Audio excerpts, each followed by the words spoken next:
즉 확장해가 쓸 수도 있어요. 법 규정에 맞춰서. 반면에 네 번째입니다. 지하층 바다 면적 계산할 때 용적률 계산 그 의미가 무엇인가? 2분의 1이 제일 잘 나오니까 지하층 이해할 때 일단 그림 그려서 설명을 드리겠습니다. 자, 이어서 우리는 기본 강의 27강이 되겠습니다. 27강은 임대주택의 건설 공급입니다. 이것은 뭐냐니까 취지를 말씀드리면 여기 그림도 있다시피 일정한 지역에서 주상복합을 짓는데 이 경우에 주상복합 지을 때 상가는 상가대로 짓는다 치고 주택을 지을 때 거기다가 임대주택을 섞어 짓게 되면은 국가 입장에서는 임대택이 들어가니까 좋은 현상이기 때문에 이 사업주한테 인센티브를 주게 되는데 어떤 인센티브를 주게 되냐? 용적률을 갖다가 법이 허용하는 한도까지 올려줍니다. 그럼 올려준 용적률을 갖다가 일부는 임대주택 지으면 되고 나머지는 분양주택 지어서 분양하면 좋습니다. 분양해도 괜찮다는 얘기입니다. 그렇다면은 국가 입장에서도 이익이 되고 또 사업체 입장에서 이익이 되는 겁니다. 이게 바로 여기 임대주택의 건설 공급 내용이 되겠습니다. 읽으면서 천천히 들어가겠습니다. 과를 대상 1. 동그라미 1번입니다. 사업체 리모델링 빼고 사업체가 다음 사항을 포함한 사업계획 승인 신청서 또는 건축허가 신청서를 제출하는 경우 사업계획 승인권자나 또는 건축허가권자는 국토법상 용도지역별 용적률 범위 안에서 거기 특별시, 광역시, 특별자치시 등등의 조례로 정하는 기준에 따라서 용적률을 완화하여 적용할 수 있다. 첫째, 박스 1번 16조 1항에 따라 즉 사업계획 승인받는 겁니다. 16조 1항에 따른 호수 이상의 주택과 주택 외의 시설을 동일 건물로 지을 때 그러니까 아파트 같은 경우는 30세대 이상 또는 50세대 이상을 같이 짓는다는 얘기입니다. 그럴 때 뭐하고 상가 같이 지을 때 두 번째 임대택을 같이 지을 때 2번입니다. 이럴 때는 용적률을 일정 범위까지 올려줄 수 있다 그 뜻입니다. 그림 그릴까요? 이렇습니다. 여기 주상복합 짓습니다. 이때 이 주택 위에 사업계획 승인 호수 이상 뭐 30 내지 50세대 이상 지을 때 뭐 200도 되겠죠. 150도 괜찮고 100세대도 괜찮고 이렇게 지을 때 여기다가 임대택을 섞어주면 이 지역에 따라 용적률이 다른데 원래 용적률이 이 지역의 원래 용적률이 이만큼이다. 그러면 이게 원래 용적률이다. 그러면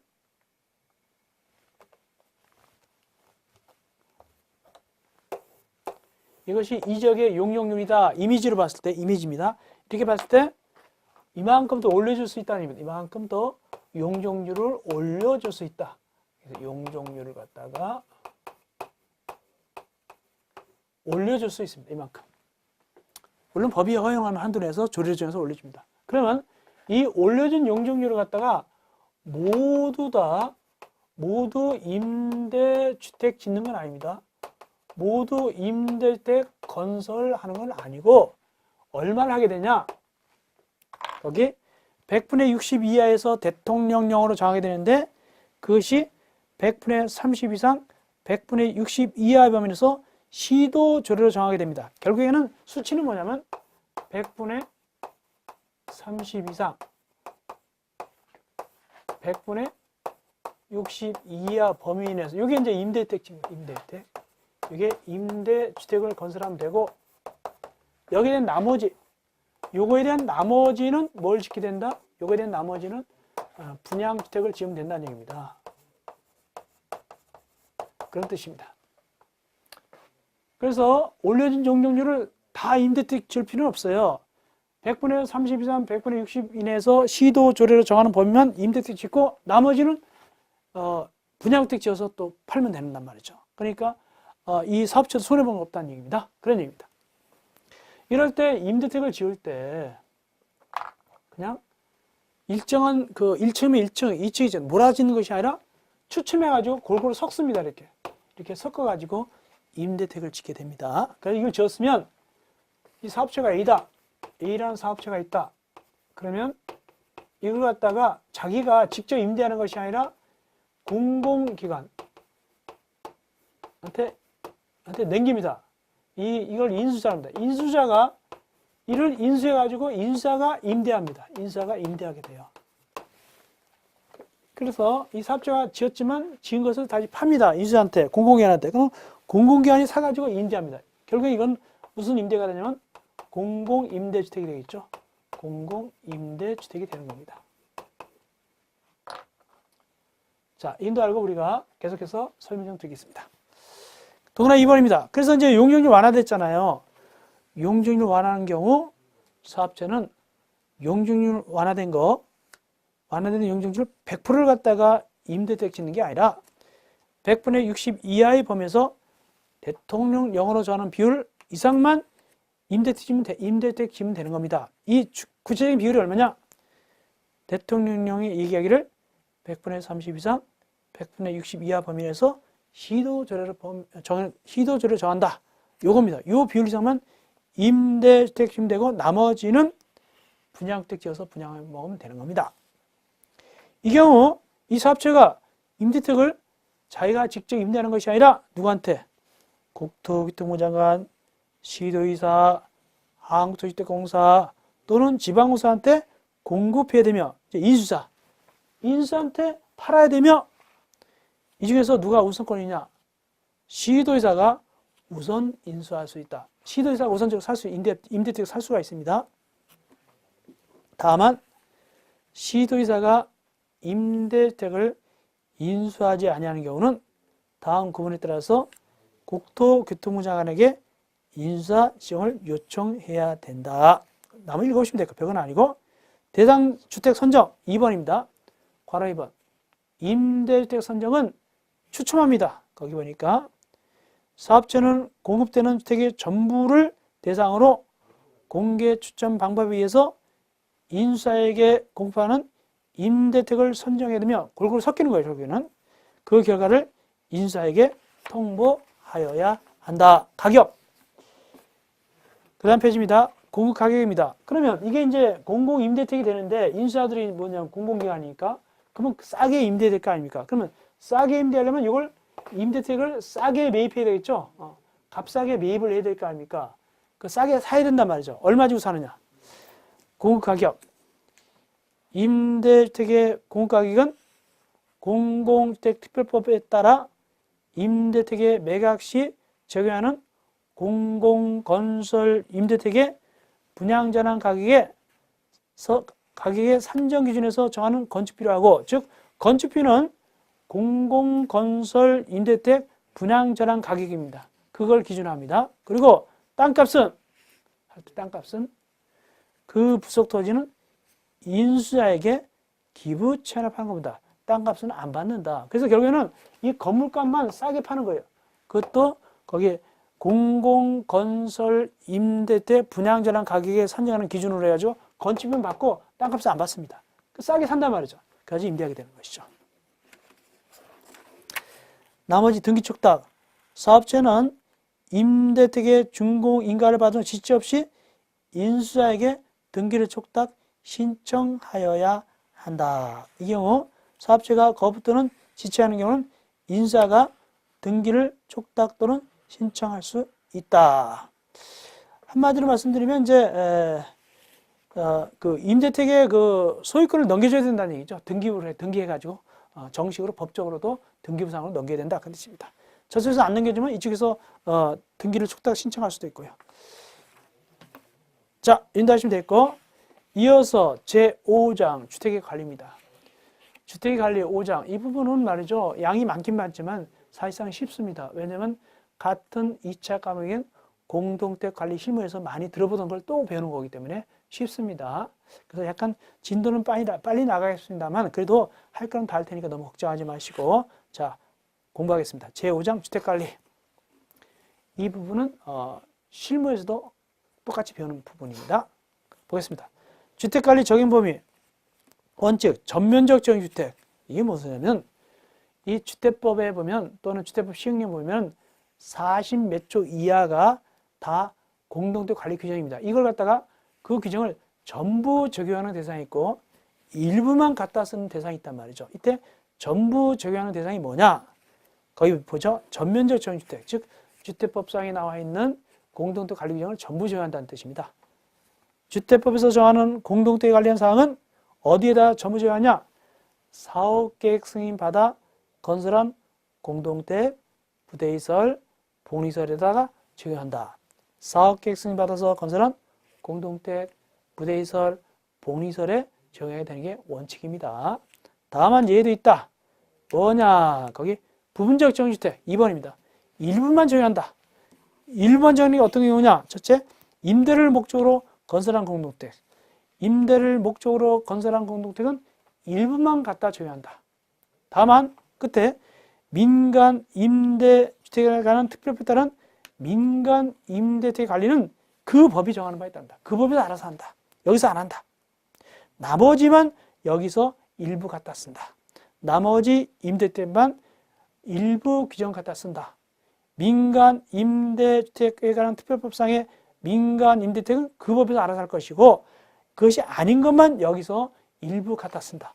일부 얼마를 갖다 쓰느냐? 그 다음 페이지입니다. 총 14가지 있죠?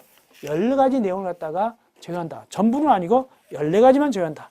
1번에 회계서류 작성 보관부터 시작해가지고 14번까지 나오죠? 공동택 관리 감독권 같이. 특별히 13번에 관리사무소장 배치와 주택관리사 및 주택관리사부 등에 관한 사항 이렇게 나가죠. 즉 임대주택도 주택관리사 배치하잖아요. 그렇기 때문에 이 일부 규정을 적용한다는 얘기입니다. 또 하자부서 같은 건 다 적용하게 되죠.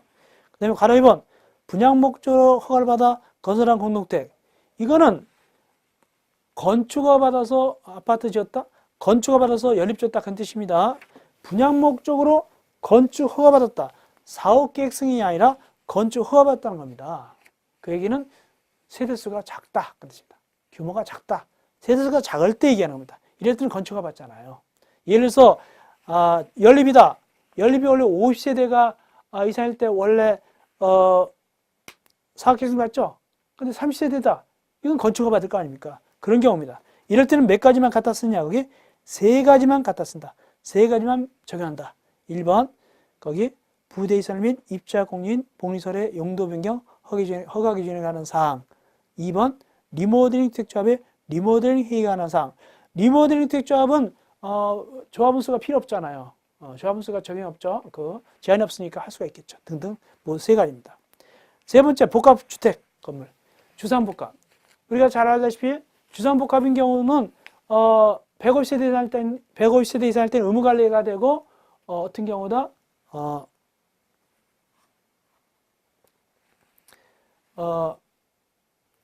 일부 규정을 갖다가 적용하게 되죠. 그렇습니다. 그래서 거기에 건축허가 받아서 주택과 주택시설을 공동으로 지었을 때 이때는 일부 규정을 적용한다.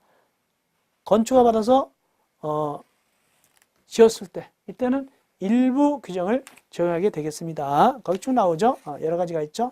특별히 150세대 이상일 때 주상복합이라 하더라도 주택관리사 배치하잖아요. 그러니까 거기 4번에 보니까 관리사무소장 배치와 주택관리사 및 주택관리사부 등의 사항 등등 들어있잖아요. 그렇죠? 이렇게 결론 내립니다. 사업계획 승인받은 것은 원칙적으로 전면적 적용이고 예외적으로 임대 목적으로 건설한 공동택, 또 분양 목적으로 건축을 받아 지은 공동택, 복합주택 건물, 주상복합 같은 복합주택 건물 이런 거는 어떻다? 일부 규정을 적용하게 되겠습니다. 자, 그렇게 하시면 되겠고 이어서 행위 제한 제2절입니다. 행위허가 또는 신고 들어갑니다. 행위허가 신고 행위에 대해서 얘기합니다. 여기 행위허는 뭐냐? 우리가 아파트 입주했을 때 마음대로 가가지고 아파트 벽을 털거나 헐거나 또는 마음대로 용도를 변경해서 공장 만들거나 그러면 안 되잖아요. 그런 것이 바로 행위 제한입니다. 이 행위 제한은 몇 가지 방식으로 하냐? 크게 2가지로 행위 제한을 하게 되는데 어떻게 행위 제한을 할까? 칠판을 잠깐 보시겠습니다.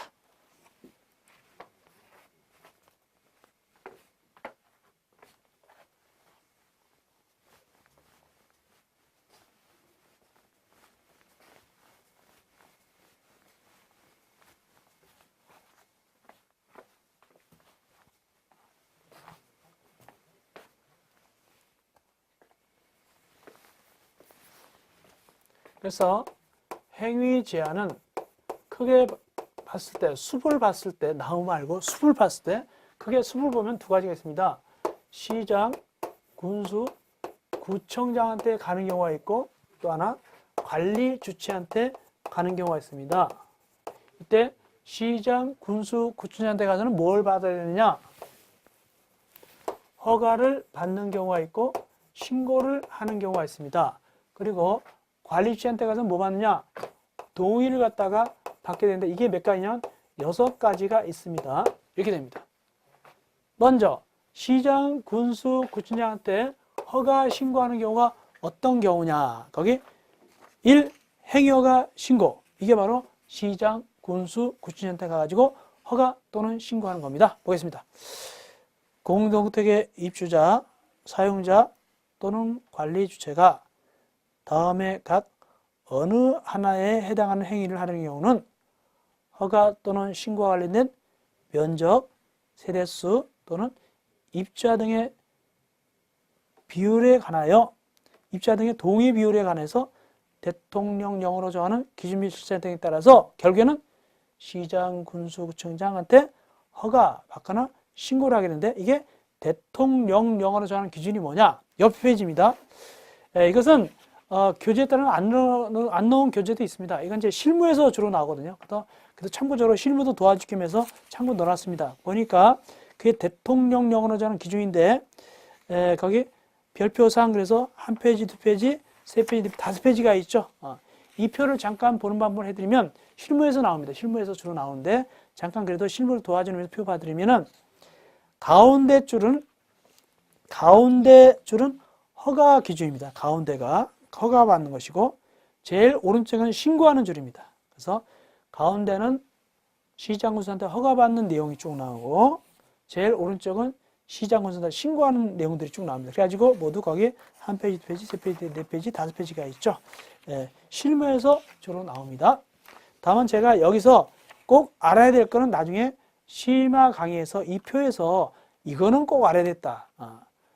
그거는 제가 심화 강의에서 별도로 뽑아서 설명을 드리겠습니다. 심화 강의 할 때. 기본 강의니까 일단 넘어가고 복잡하니까. 그 대신 다시 볼 때 어쨌든 다시 와가지고 시장, 군수, 구청한테 허가받거나 신고를 해야 되는데 어떤 것이 허가받거나 시장, 군수한테 가는 것이냐? 그겁니다. 첫째, 방가라 1번. 공동택을 사업계획에 따른 용도 외 용도로 사용한 행위. 이거 시장관사한테 간단 말이죠. 이게 용도 변경입니다. 용도 변경할 때 시장관사한테 가게 되는 것이고 두 번째, 공동택을 신축, 중축, 재축, 대수원 또는 리모델링 하는 행위. 이것도 역시 시장관사한테 갑니다. 세 번째, 공동택을 파손, 훼손하거나 해당 세대 전부 또는 일부를 철거하는 행위.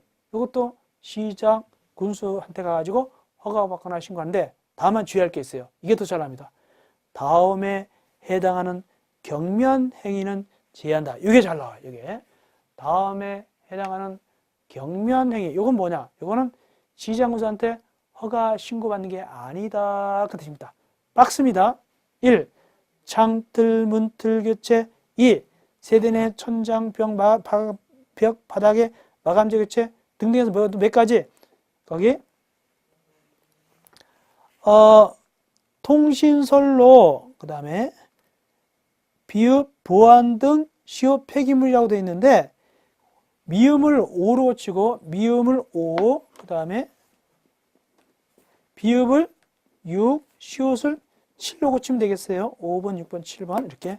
그리고 정리합니다. 그래서 4번이 난방 방식의 변경, 5번이 군의 통신선로 설비, 6번이 보안 등 쭉 나가죠. 7번이 폐기물 보관시설. 이렇게 번호를 좀 바꿔주시면 좋겠습니다. 그래서 미음을 뭐로 고치고 미음을 5번으로 고치고 비읍을 6번으로 고치고 그 다음에 시옷을 7번으로 고쳐놓고 보시면 돼요. 총 몇 가지죠? 7가지입니다. 이 7가지가 바로 시장, 군수, 구청장한테 허가, 신고 받으러 가는 게 아닙니다. 이건 뭐냐? 요거는 제외하기 때문에 이건 어디 가냐? 요거는 7가지는 7가지 박스 있죠? 7가지 박스. 이 내용은 관리 주체한테 동의받습니다. 동의받는 6가지가 있죠? 1번부터 몇 번까지 쭉 6번, 6번까지가 있죠. 이 중에 1번이 1번. 관리 주체 동의받는 거 중에 첫 번째가 이 7가지 요거. 창틀 문틀 요거 요런 것들 7가지. 이것이 바로 관리 주체 동의받는 걸로 갑니다. 그래서 결론 내리면 박스는 시장군 선택하는 것이 아니라 관리 주체한테 동의받게 된다. 그렇게 되겠습니다. 나중에 관리 주체 동의받을 때 여기 다시 봐드릴 겁니다. 시험 잘 납니다.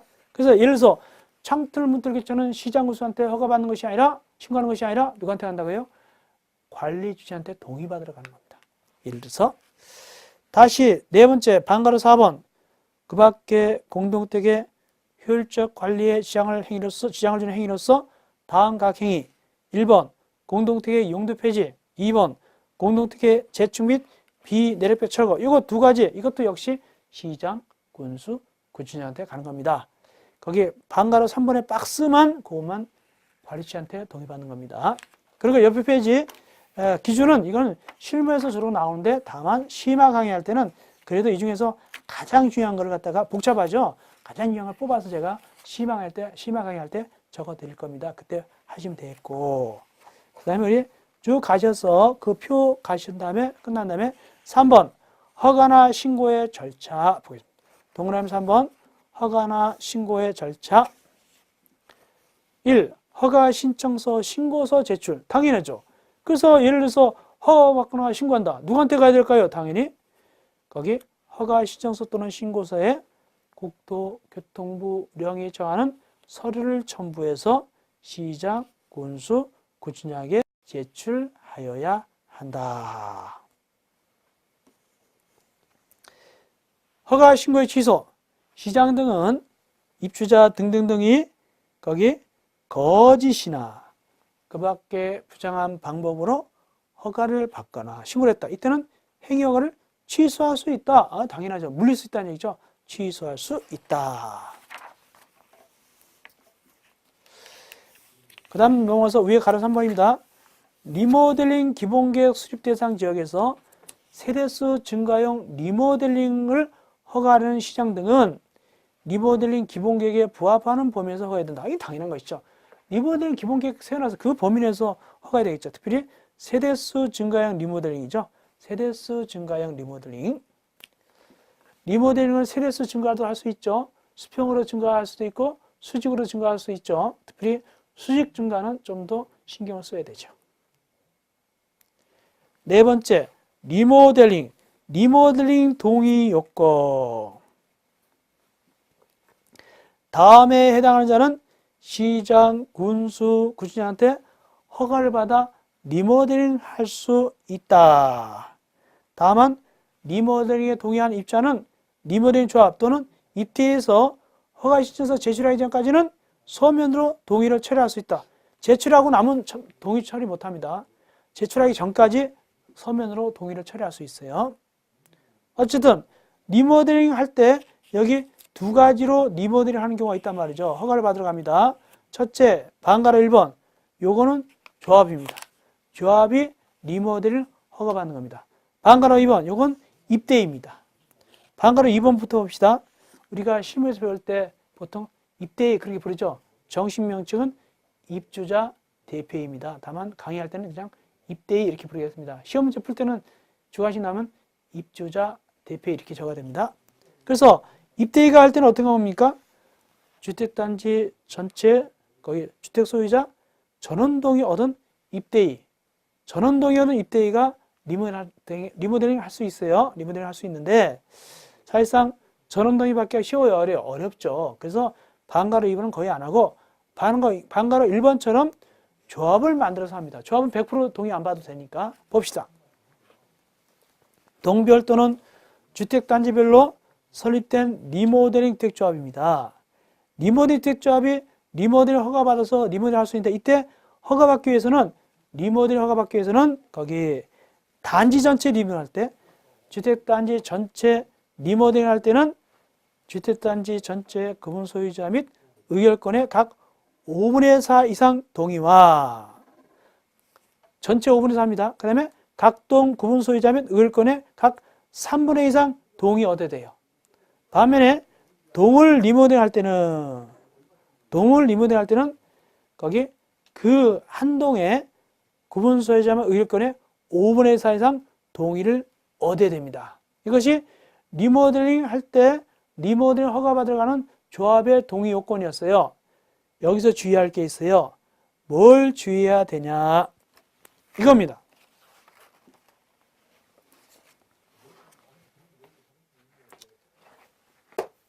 리모델링 조합에 있어서 설립, 그 다음에 리모델링 허가, 이 두 가지 나누는데 이때 주의할 것은 뭐냐면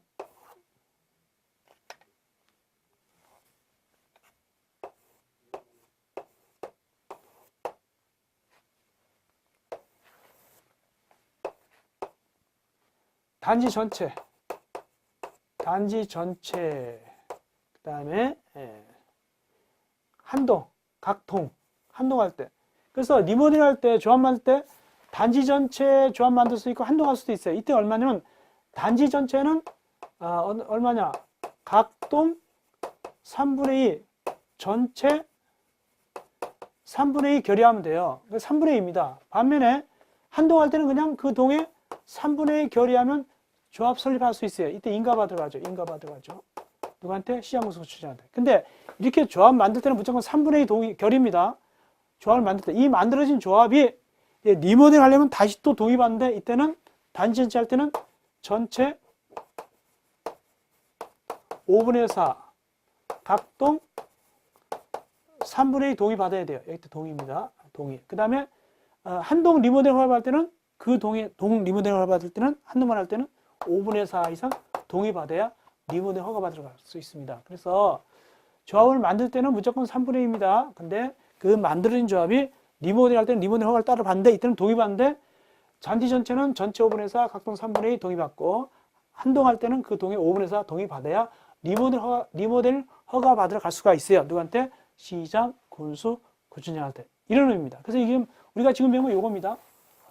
전체 5분의 4 각동 3분의 2. 그 다음에 한동 할 때는 그 동의 5분의 4 동의 얻어가지고 리모델링 허가 받으러 갑니다.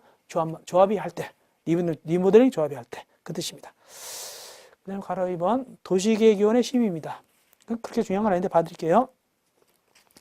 시장 등이 세대수 증가형 리모델링 대통령령이 정하는 세대수, 즉 50세대 이상 세대수가 증가하는 경우입니다. 이럴 때는 허가하는 경우는 세대수가 50세대 이상 증가할 때 허가할 때는 이때는 기반시설의 영향이나 도시군관리계획과의 부합 여부 등에 대해서 국토법상의 시군구 도시계획위원회 심의를 거쳐야 된다.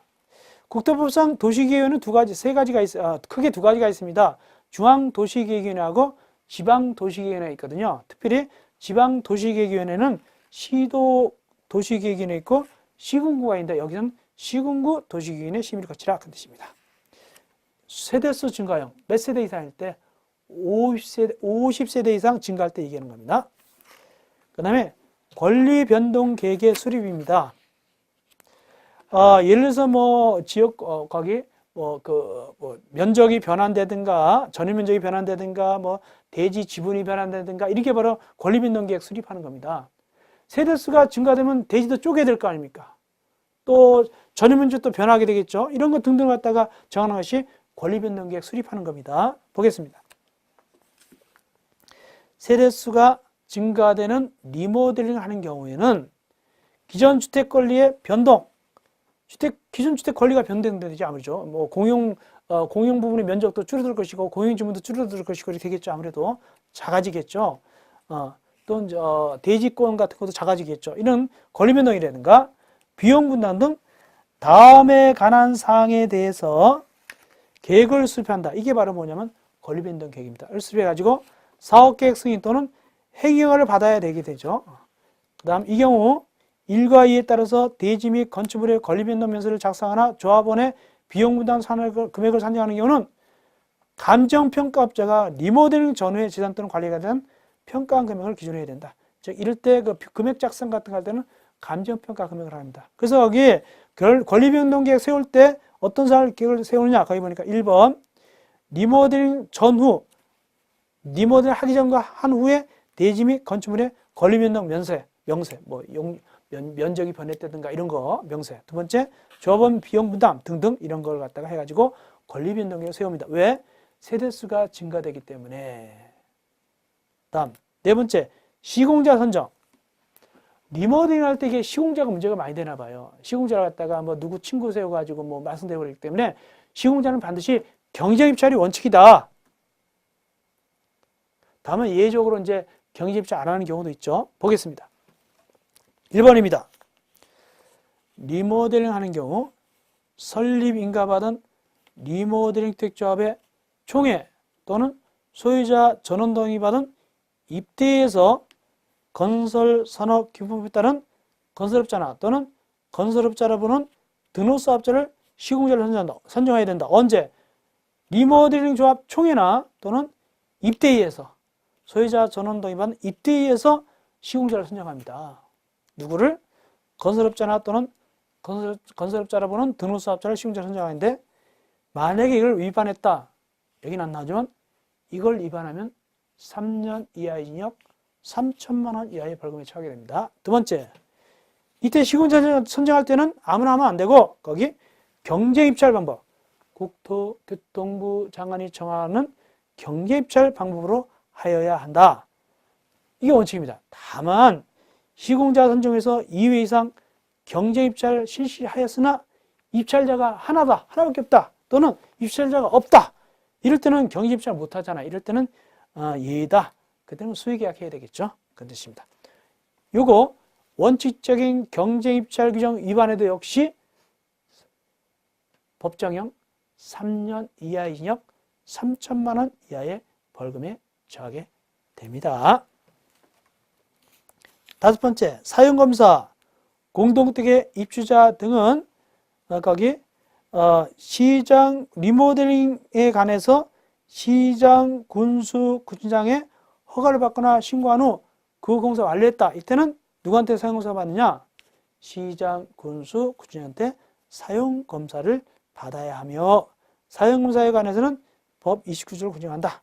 사용검사 규정을 중요한다. 그 뜻입니다. 자, 어쨌든 건축법상은 뭐 받았죠? 사용 승인 받았죠. 여기는 사용검사 받게 됩니다. 특례, 대지 사용권 변동, 공유 부분의 변경, 이거는 굉장히 약간 깐깐한 규정이기 때문에 이건 여러분들이 민법적인 소양이 좀 생긴 다음에 이때 하면 되니까 이건 심화 강의할 때 좀 해드리면 되겠습니다. 넘어가 있어서 7번 증축형 리모델링의 안전진단입니다. 증축형, 즉 이렇게 기본 건물이 있는데 여기다가 이렇게 건물을 짓거나 또는 이렇게 할 때 이게 원래 튼튼해야 되잖아요. 튼튼해야 붙여서 증축할 수 있죠. 그러니까 이거 기존 건물을 안전진단 해봐야 된단 말이죠. 이게 해가지고 문제가 많다 그러면 아예 재건축해야 되겠죠. 그런 뜻입니다. 그래서 7번, 가로 7번입니다. 증축형 리모델링의 안전진단. 1번 증축형 리모델링, 소위 말해서 이걸 갖다가 앞으로 이제 증축형 리모델링 하려는 자는 시장, 군수, 구청장한테 안전진단을 요청하여야 하며 안전진단 요청받은 시장 등은 해당 건축물의 증축 가능 여부 확인 등을 위하여 안전진단을 실시하여야 한다. 왜? 증축형은 위험하니까 안전진단을 갖다가 요청할 수 있어요. 그때 시장 등은 안전진단을 실시하게 됩니다. 물론 안전진단 시장군수가 직접 하는 건 아니고 전문기관에 의뢰합니다. 그것이 바로 동그라미 2번입니다. 시장 등은 위에 따라 안전진단을 실시하는 경우에는 대통령령으로 정하는 기관에 안전진단을 의뢰하여야 한다. 이때 의뢰받은 기관은 리모델링 하려는 자가 추천한 건축 구조 길사와 함께 안전진단을 실시해야 된다. 그 기관, 이런 거 어렵게 나올 수 있습니다. 어렵게 나올 때. 그 안전진단 기관입니다. 의료기관입니다. 1번 시트법상의 안전진단 전문기관. 2번 시트법상의 한국시설안전공단. 세 번째 한국건설기술연구원. 주의할 것은 우리가 나중에 우리가 뒤에도 또 여러 가지 안전진단 기관, 의료기관이 나오거든요. 이때 항상 끼는 거는 2번하고 3번은 항상 낍니다. 즉 한국시설안전공단하고 3번에 한국건설기술연구원은 항상 같이 들어갑니다. 항상 들어갑니다. 주의하세요. 얘네들은 항상 어디 안전진단이든 항상 의료기관에 꼭 들어간다. 알아두시기 바랍니다. 나머지 절차는 읽어보시면 되겠습니다. 읽어보시면 되고요. 크게 적어놨고요. 그 다음에 8번 전문기관의 안전성 검토입니다. 전문기관의 괄호 8번 안전성 검토 등. 일단은 안전기관에 의뢰한다고 그랬죠. 안전진단을 의뢰한다고 그랬죠. 자, 이 경우도 옆으로 수평 증축도 안전진단 의뢰하고 그 다음에 수직 증축도 안전진단 의뢰하는데 특별히 이 수직 증축은 더 위험하잖아요. 그래서 요거는 특별히 뭐도 하느냐? 안전성 검토를 합니다. 안전성 거기 검토한다. 어느 기관에 의뢰해가지고? 전문기관에 의뢰해가지고 안전성 검토합니다. 전문기관에 의뢰해서. 보겠습니다. 1. 시장 등은 수직 증축형 리모델링 하려는 자가 수직 증축 리모델링 하는 자가 건축법에 따른 건축위원회 심의를 요청하는 경우 구조계획상 증축범위의 적성성 등에 대한 대통령령으로 정한 전문기관의 안전성 검토를 의뢰된다. 그래서 안전성 검토 전문기관, 제가 얘기했죠. 전문기관은 항상 같이 있는 친구가 있다. 항상 들어가는 친구가 있다. 누구라고 그랬죠? 거기 괄호해놨네. 그 대통령령으로 정하는 전문기관이 누구냐면 한국시설안전공단, 한국건설기술연구원입니다. 여기다가 의뢰해야 됩니다. 두 번째, 시장 등은 수직 증축형 리모델링 하는 자의 허가 신청이 있거나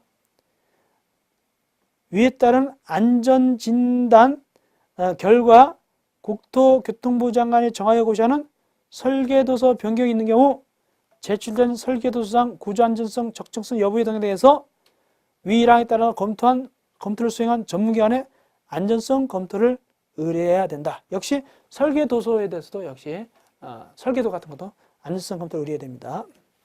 세 번째, 이렇게 의뢰받은 전문기관은 누구라고 했지 아까?